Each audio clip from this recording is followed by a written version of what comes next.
Anyways, though, I've noticed so far, this dungeon doesn't seem to be in any way unique from the original dungeon, except for I do believe that this dungeon is backwards. And now I remember, I think that's what this game has going for it, is that all the dungeons in the game, in this particular game, are in fact backwards, and that's sort of what they have going for them, is that they have these dungeons that they're about face from the original dungeons.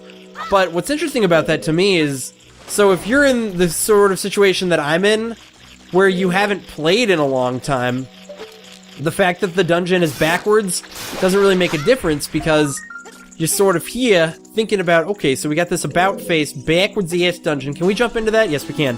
You got this about face backwards-ass dungeon, but I haven't played in a while, so really, if you know the puzzle, the dungeon ain't that different.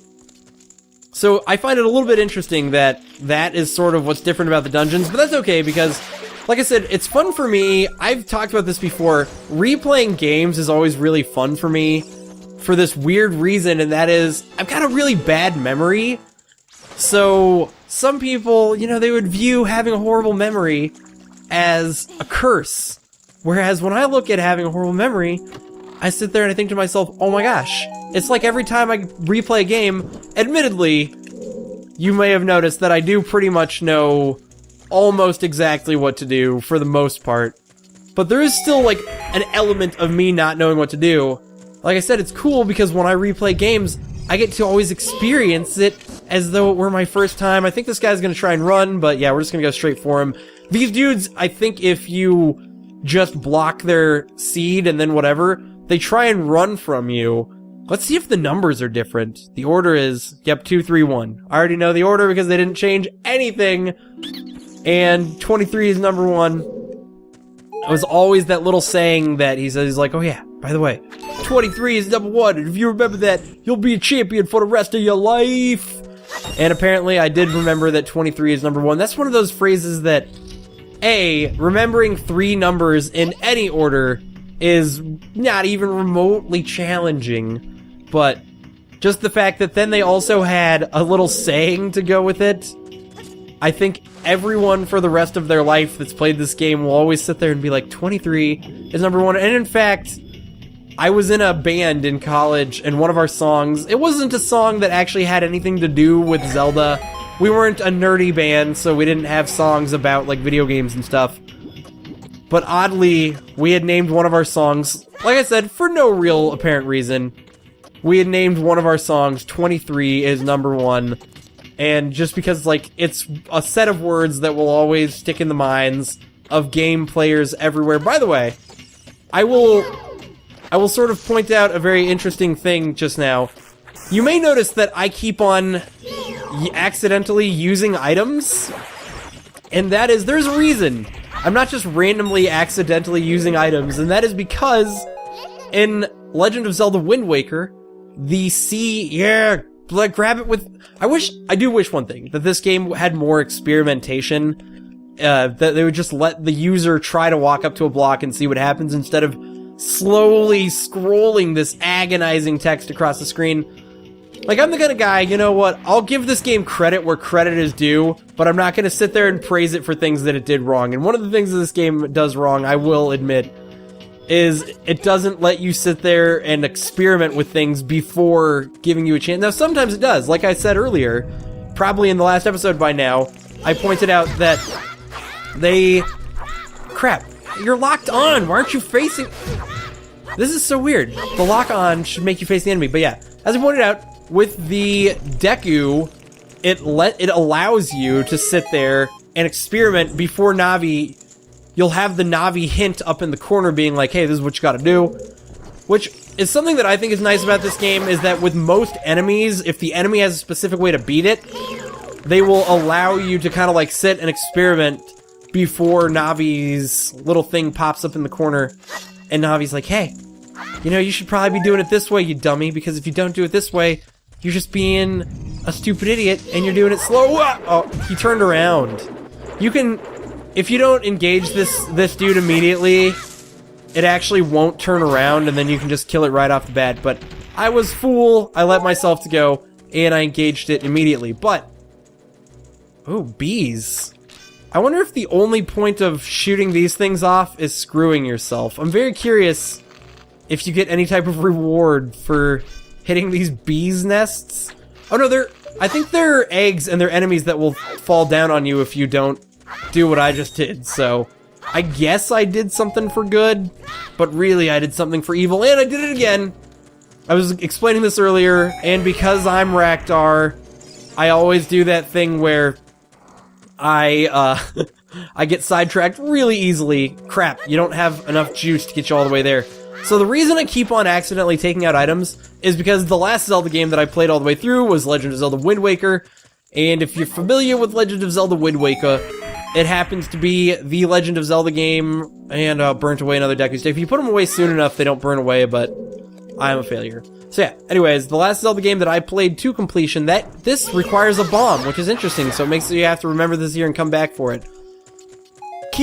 So in Wind Waker, the C control stick obviously changes your angle around, and so I keep on hitting the C control stick to change my camera angle, but I'm forgetting that in this game, it will not change your camera angle. Your items are set to those buttons, and that's because on the N64, the X and Y buttons didn't exist, but since I'm playing this game with a GameCube controller, I am continually having this problem where it's like, okay, I am failing miserably at doing all this stuff. So, by the way, I'm going to point out here right now, what's interesting about this is I don't know how to do this, but you can, without doing this little, and I'm going to say in quotation marks, puzzle right here, you can totally get your thing lit by doing a jump slash. You can light your thing on that torch, and then if you do that, oh, I just did something really dumb because I was kind of screwing around, and now I gotta go kill this guy. So anyways, alright, so you gotta do a combo like this, otherwise it won't yield a Deku Stick, which obviously I need a Deku Stick, so it was a good thing I had plenty of Deku Nuts. But yeah, you can use a jump slash to cheat light your thing, and the reason you need to push that block down is so you can light your fire on this thing without your torch going out. Blah blah blah blah blah, all the good stuff. And then you just swing it. Oh no, damn it. He was supposed to swing it, but because I didn't hit the right button, because I'm dumb. In case you didn't catch from any previous videos of mine you might have watched, I'm a dumb guy who makes a lot of mistakes. There we go. And I can still put it away. Boom! Save yourself a Deku Stick, foo. And now, the mystery can finally be solved. Once upon a time, there was a mystery. What does 23 is number 1 mean? And of course it means that there's 3 Deku dudes, and this is actually one of those things that I find interesting. I feel like they had to have localized this, because I think it crosses my mind. Well, in other countries, they probably had a different way of doing this, but I was like, in Asian countries, they read from right to left instead of left to right, and so it crossed my mind once to think that maybe these Dekus, since in other countries they read in a different direction, they probably state the numbers differently, because it's like, to them, the concept of 3 would be going from the other side, but we were like, oh, 1, 2, 3, we'll number off things going from left to right because that's the way we read. But I was like, in other countries, they probably other countries that read right to left, they number off things differently, so they just, I don't know. It's just an interesting thought that it slightly changes the way you localize, because then when you're localizing stuff, you have to change it in such a way that it's like, oh, they would do this differently, and, oh my gosh, it's Division Monster! Dude, you know what would be interesting? It would be very algebraic, as they say, if this monster divided into multiple monsters when you hit it. And I think you can, oh crap. Ooh, I think you can hit it right now with your sword if you're not being a dummy. Oh, there we go, whatever. I was like, I think you can hit it with your sword if you do it properly there, and that will cause you to be able to do the fight in a different way. Alright, I'm not even gonna let Goma poop out eggs, or I'm gonna try to not let Goma poop out eggs here. It can be done, I think. Oh, There we go. Oh, nope, stop closing your eye. There we go. Red eye. Got the red eye. So yeah, if you let Goma chill out on the ceiling for a very long period of time, Goma will begin pooping out eggs.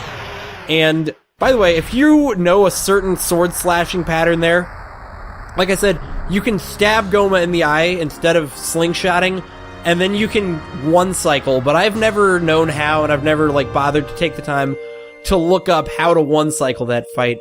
Don't go through the thing, because then you'll have to come back. And of course, you want the big ol' heart. You pick up a full heart container and full health. But yeah, if for some reason that fight, if it's your first time and maybe you're having a hard time, they put grass around the room with all kinds of hearts. They do that in every boss room because they love you. Nintendo cares for and coddles you. I'm okay with the coddling. I admit, you know, I've used a lot of their heart plants in my life. But now, my first dungeon is complete. The Great Deku Tree, a very easy dungeon to introduce you to the concept of dungeons and dungeoneering and how to explore them. I feel like it does a sufficient job, albeit they get a little bit damn hand-holdy at times when they're like, you gotta press A to open a door. Don't worry about, let's see here, wouldst thou listen? I wonder what, I think if you say no, it gives you a game over. I'm not even going to try saying no, because I think I remember doing that once and getting a game over, and it was bad. Or he's just like, well, come back when you want to listen, and until then, you're screwed. But now he's going to tell us a story about a wicked man from the desert who apparently is very talented and can ride his horse through fire. I would have to assume that the horse is possibly a Ponyta or a Rapidash to be able to withstand the heat. And Ganon himself, of course, must be some sort of sorcerer, which is being regaled to us that Ganon is himself a type of sorcerer, and that there's some type of sacred realm, and he's gonna try and find it, but I wonder how much, oh yeah, I was like, I forget if he tells the whole story about time beginning, before spirits and life existed. 3 golden goddesses descended upon the chaos that was Hyrule, because it wasn't always a picnic in the park while going on a walk. Din, the goddess of power. Nairu, the goddess of wisdom. And, of course, Furore, the goddess of courage. They were Captain Planet, and with their powers combined, they saved the world from Dr. Green. No, wait, you don't want to save the world from Dr. Green. You want to encourage Dr. Green. Dr. Green is all me and my friend's stupid inside joke. When you talk about weed, you talk about Dr. Green. They wanted to stop it from Mr. Green, the guy who cares about the green of money. With her strong flaming arms, she cultivated the land. I got carried away there thinking about Peace Bloom. Nairu poured her wisdom onto the earth and gave the spirit of law to the world. And Dr. Green no, dude. I was about to say, Furore is Dr. Green. She created weed. Furore, with her rich soul, produced all Peace Bloom, who would uphold the law. Everybody picked the Peace Bloom. And then they left the world and formed the Triforce. That's not even a joke. It's about to say, the 3 great goddesses, their labors completed, departed for the heavens. And golden sacred triangles remained at the point where the goddesses left the world. Since then, the sacred triangles have become the basis of our world's providence, and the resting place of the triangles has become the sacred realm. Blah-biddy, blah-biddy, blah. No, I'm just kidding. That's, it's important backstory. You gotta know about the sacred realm and all that shit, and how we must never allow the Desert Man in black armor to lay his hands on the sacred Triforce. So, you gotta start the hero's journey somewhere, and that somewhere is here, and that someone who's gonna start it with us is the fairy of whatever. And, of course, right off the bat, your heart gets broken because the Great Deku Tree dies, but let's be honest, we technically shouldn't care about the fact that the Great Deku Tree dies at the beginning of this game, because here's the thing. He didn't give us a fairy. He just let us live in a forest alone for a huge chunk of our childhood, and he let us sit super cold in our room every night where we sat there and shivered, fairyless, and had nightmares about a guy in black armor carrying a girl away. So it's like, should we feel bad for this punk? No. Of course you shouldn't feel bad for this punk. He didn't care about you. He just cared about raising a hero. In fact, he probably didn't give you a fairy to harden you. So really, he was purposely a jerk to you your whole life. So you would kind of be like the equivalent of growing up on the streets, but it's the streets of the Kokiri Forest, and you would be kind of a tough guy, ready to carry out his will. Not even, it's like, does he even care about saving Hyrule? I don't know, whatever. He's entreated Navi, who probably is friends with him, and said goodbye. All the goodbyes are said, and the old man Deku breathes his final breathe, and deaths his final death, and it's all over. Let's go to Hyrule Castle, Rektar. And we're given our first mission. Well, technically our second mission. Our first mission was our mission of courageously couraging it up, all in the name of courage, so we could prove that we had the power. And let's head... Oh, but Mito blocks the way once again. Not about a sword and shield this time. This time he's going to blame us for the death of the Great Deku Tree. Which, I don't even know... How could that possibly be our fault? I mean, I guess in his mind he's probably like, oh, you blame the Deku Tree for all the bad things that have happened in your life. So of course, naturally, you would go and kill the Deku Tree because you're angry that you led such a terrible, horrible life that was out of your control, and you think that the Deku Tree made you spiral into your cold nights of depression. And so now, by the way, if you come down this way before, this guy would have been blocking your way, but now he's like, we Kokiri will... Let's actually read what he has to say. We Kokiri will die if we leave the forest. You're not going to try to leave the forest, are you? And anyways, I happen to not be a Kokiri. Hint, hint, secret, secret. I'm something else, but... And Saria, the girl who's like, hey, you're waking up way too late, Link-chan, is all sad that we're leaving now. And of course, though, there comes a time in every man's life when he has to walk across a gigantic-ass bridge and leave his friends behind and head off into the great world of adventure. And, of course, she gives us Ocarina, which is great because this game is named Ocarina of Time. So, of course, you have to have an Ocarina to get your job done, because saving Hyrule technically is your job because you feel bad about killing the Great Deku Tree or something. I don't know. But it's time to save Hyrule with the Fairy Ocarina, a manto from Saria. And we don't even know how to play any songs yet, so it's like, what are we even going to do with this, Saria? I don't know. Why you gotta be giving us stuff and not showing us how to use it? I'm just kidding. Obviously, the game is giving us a nice, slow, crawling tech to show us how to use the Ocarina. That's fine, though, because otherwise, that's one thing that is okay, is to teach us how to use the Ocarina, but I'm pretty sure she teaches us a song right now? Nope, she does not teach us a song right now. I guess we're just gonna go songless for a while.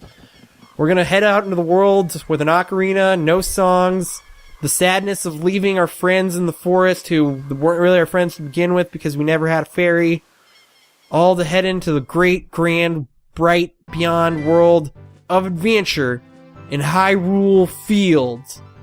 And I feel as though that is a fantastic place to end this episode of Legends of Zelda Ocarina of Time Master Quest.